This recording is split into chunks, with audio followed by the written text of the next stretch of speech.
Well, this week on KHQA, we're talking about your personal protection, hint purse there.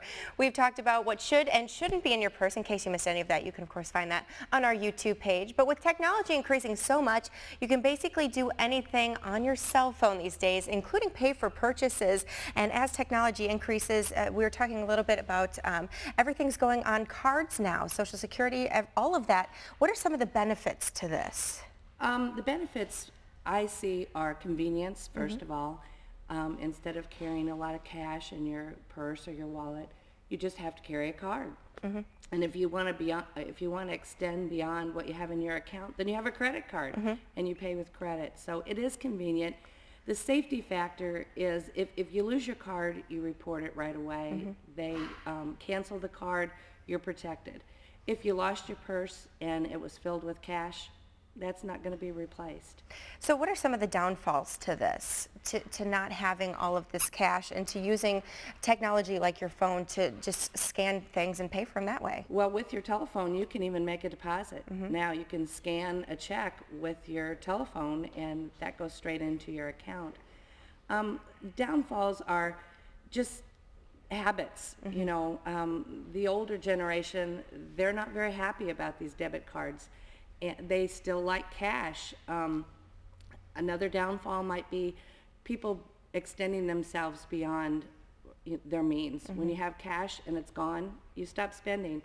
But with a credit card, it can go on and you can get yourself into trouble that way. Is this changing at all the banking industry? It's changing a lot, yeah. Everything's a lot more convenient.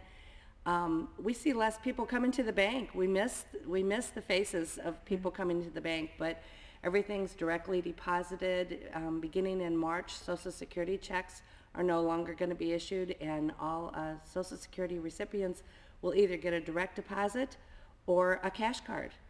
The Link card now contains all public assistance checks and food stamps. So everything's going electronic, and we see less and less of that personal contact. Where do you see, if you can even predict the future of the banking industry with all of this technology? Because, I mean, you guys have an app. A lot of banks have apps on their phones.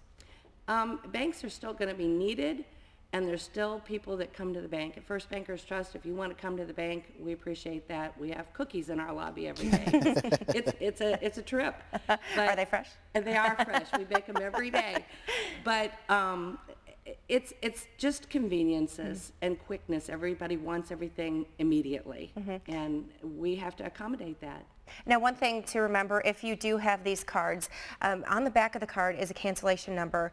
It's important to write those down and keep them in a safe place as well, because if the card's gone, so is the number. Right, and you should report it right away, and you're covered as long as you report it immediately.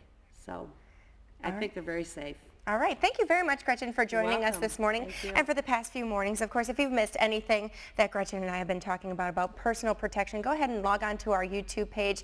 Tomorrow, we're going to be talking about what are the first steps if your identity does get stolen. What do you need to do? And that's coming up tomorrow on KHQA This Morning. Tegan.